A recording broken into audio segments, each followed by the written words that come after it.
Welcome to Kilachari Torah's daily review of Maimonides' 613 mitzvahs for Thursday, January 27th. We completed our study step by step, detail by detail of all the 613 contained in Sefer HaMitzvahs, in the book, in the enumeration of Maimonides' listing. And what we've been doing for the last couple days is going through what actually was Maimonides' own listing of the positive mitzvot that are practicable in our times. In other words, the times that we share with Rambam, which are post-temple times, in the times when the second temple has already been taken from us some years ago, third temple not yet rebuilt, restored to us yet. So we're in exile, we're outside of the land of Israel, and we don't have the service of the temple.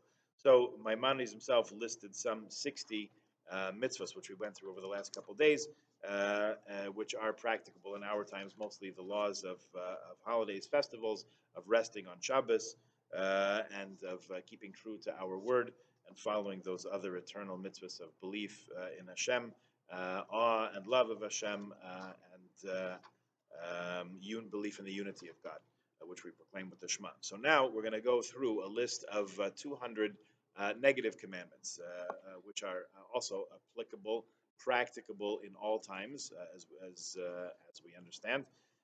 This list comes to us not from Maimonides, but rather from the Chafetz Chaim's Sefer HaMitzvot HaKotzer, which we referred to at the end of yesterday, talking about the Chafetz Chaim lived until the 1930s, so really someone more or less of the contemporary age.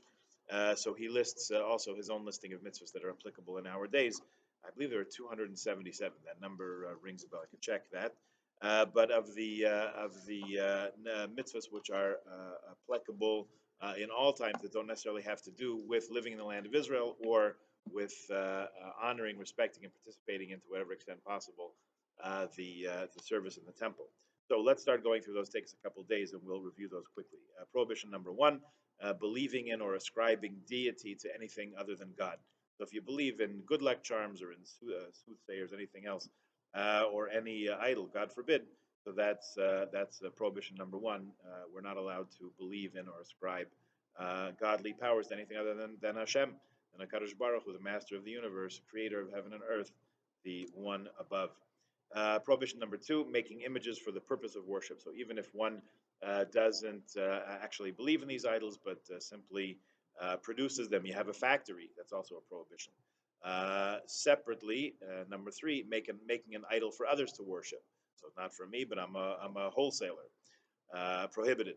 Making figures of human beings. You'll notice that when we make sculptures of human beings, oftentimes there is a small disfigurement, something that doesn't makes them not a likeness of a human being that someone might accidentally, God forbid, worship to.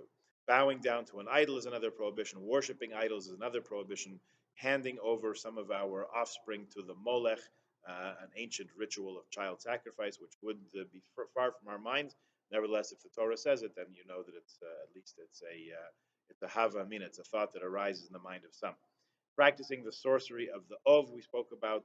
Another prohibition: practicing the sorcery of the Yidoni. These are different kinds of sorceries which have been practiced by different peoples in the past.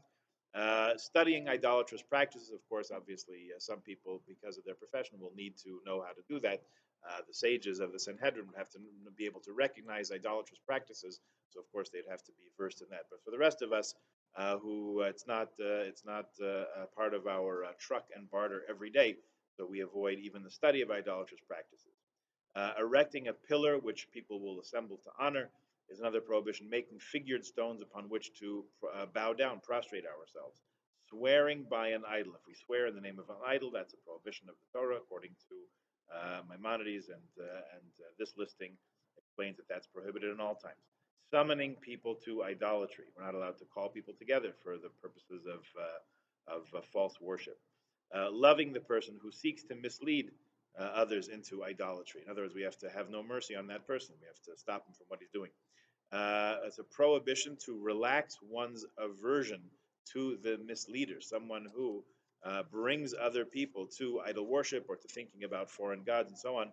We cannot even let our guard slip and relax our impatience and aversion to that.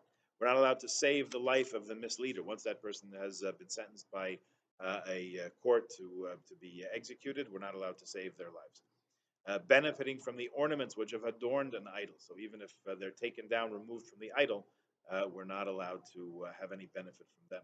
Increasing our wealth from anything connected with idolatry. You can't be a broker, you can't be a wholesaler, a retailer with anything to do with idolatry. We'll stop those and we'll continue tomorrow. So please join us then. Have a good day.